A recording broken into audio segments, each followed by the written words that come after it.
Ano na nga ba ang update dito sa Maharlika Investment Fund? So yan ang ating pag-uusapan sa video ito, pero bago ang lahat ay huwag kalimutan kayo ay mag-like at mag-subscribe muna dito sa aking YouTube channel para kayo ay updated sa issue ng bansa at issue ng lipunan.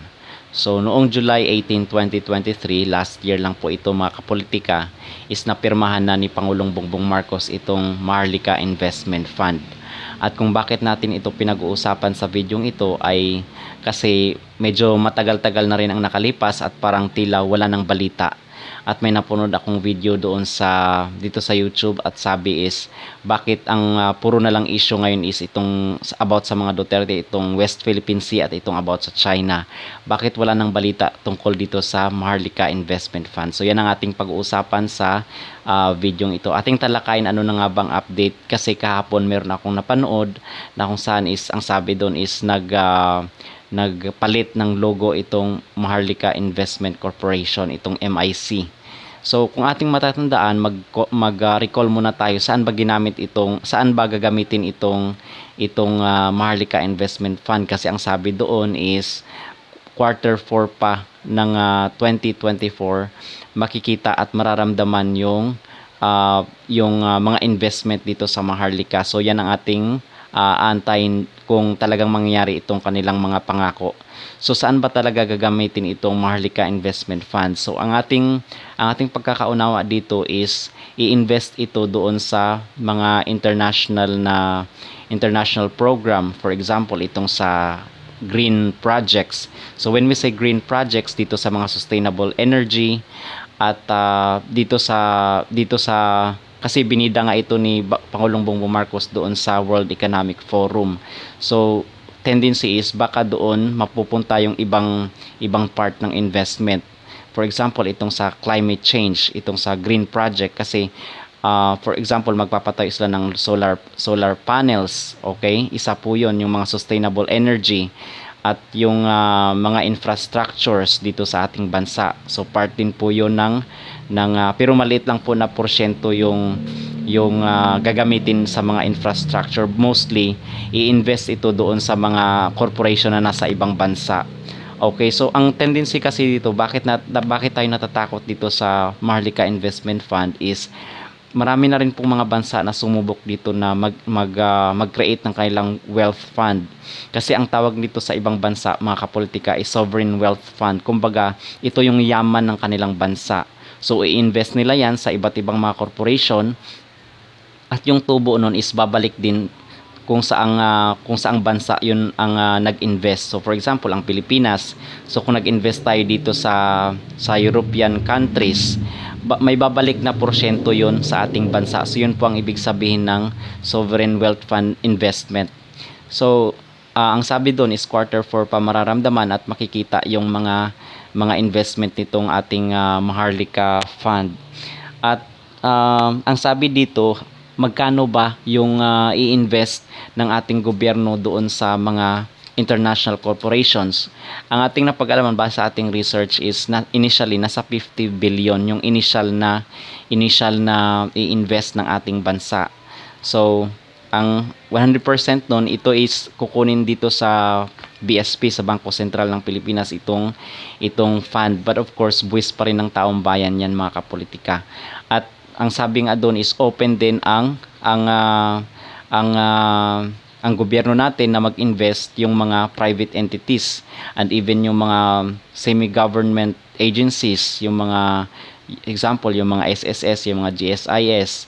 So kung mag-invest sila sa Maharlika Investment Fund, is open po yung tanggapan, pwede silang mag-invest. Pero ang ano kasi dito, ang nakakatakot dito, mga kapolitika, is for example, itong nangyari sa Malaysia na kung saan billions of dollars po yung nawala sa kanila kasi nalugi, at marami pong mga bansa na kung saan is nalugi na yung kanilang investment fund, yung kanilang sovereign wealth fund. At itong sa infrastructure, di ba meron naman tayong DPWH? Bakit hindi na lang direktang ibigay doon yung billions of pesos, billions of dollars na i-invest natin? Bakit pa natin ipagkakatiwala dito sa mga malaking corporation na wala naman sa ating bansa? Wala namang wala namang investment dito sa ating bansa, bakit doon pa sa ibang bansa natin invest? So yun po ang napakalaking tanong doon. And isa pa is ang nakakatakot dito, wala kasing walang transparency, walang liquidation ito. So ibig sabihin po noon is malinis po, kung ibulsa yan is wala pong transparency and wala pong accountability. Okay, at meron pa nga mga bansa din sa Europe na kung saan is nagkaroon sila ng sovereign wealth fund, at nung nalugi na, napakalaking financial crisis po ang nangyari sa kanilang bansa, kasi billions of dollars po ang ini-invest ng mga bansa dito sa sovereign wealth fund. At isa pa, itong 50 billion pesos na kung saan is initial na contribution dito sa Maharlika Investment Fund is pauna pa lang po yun, okay? Pero ang total po talaga na gustong invest ng gobyerno is nasa 500 billion. Okay, so yun po, parang yung initial na invest doon is 50 billion, pero ang kabuuan po niyan, ang ginugol po ng gobyerno o yung kanyang objective is nasa 500 billion pesos. So napakalaki po na. Naalala ko lang itong si Rowena Guanzon dati, di ba? Meron kasi siyang sa gobyerno siya nagtatrabaho dati, and meron siyang bank account sa government, at ang sabi niya is withdraw niya daw, kinuha niya yung kanyang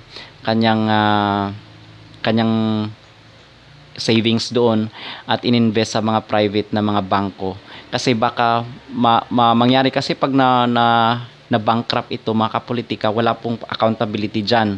So yun po ang nakakatakot, kasi itong Land Bank at yung Development Bank, itong bangko ng gobyerno is nag-merge na po sila, okay, nag-unite na po sila, kasi gagamitin din yan dyan sa Maharlika Investment Fund, yung i-invest sa ibang mga bansa.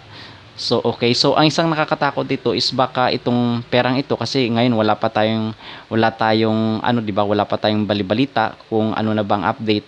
Antayin na natin sa last quarter of this year kung talaga bang totoo itong kanilang sinasabi na magkakaroon ng mga investment, magkakaroon ng mga development itong Maharlika Investment Fund. Pero sa ngayon, yung logo pa lang ang kanilang pinakita kahapon, na iniba na daw yung logo. Naalala ko kasi yung sa PAGCOR, di ba? Nag-iba yung logo, at tingnan mo ngayon yung sa PAGCOR na babalot ng mga kontrobersya, kung saan sa Lotto, di ba? Merong mga issue na kung saan is bakit parang araw-araw at may nanalo dyan sa Lotto. So baka hindi kaya ito is matulad din dito sa kalakaran sa Lotto, na kung saan is merong mga inside job. Baka yung ilang mga personalidad or mga ilang tao lang ang maka-benefit dito sa Maharlika Investment Fund. Okay? Especially ngayon na tumataas yung ating inflation, tumataas yung mga bilihin, at bakit ang puro na lang issue ngayon is puro na lang China, puro na lang tungkol sa mga Duterte. Okay, hindi kaya ito is scapegoat lamang nila para matakpan yung talagang tunay na issue? And gusto ko rin bigyan pala ng anggulo itong sa Coco Levy Fund, kasi before bumaba sa pwesto itong si former President Rodrigo Duterte is meron siyang pinirmahan na 70 billion ata yun, na kung saan is ayuda dito sa mga magsasaka ng mga niyog. So wala na ring balita doon. At nung unang bahagi ng termino ni Pangulong Bongbong Marcos is yung sa Coco Levy Fund, siya yung present ng kanyang sarili na maging Secretary ng Agriculture.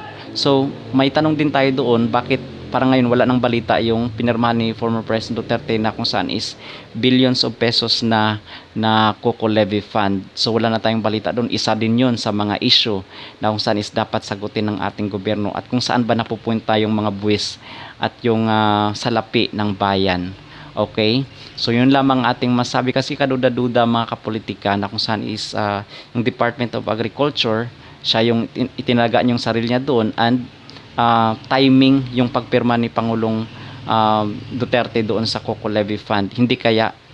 So yun lang ating tanong mga kapolitika, sana naman ay mapupunta talaga sa mga magsasaka. At again mga kapolitika, huwag kalimutang mag-like at mag-subscribe muna kayo dito sa ating YouTube channel para kayo ay updated sa issue ng bansa at issue ng lipunan.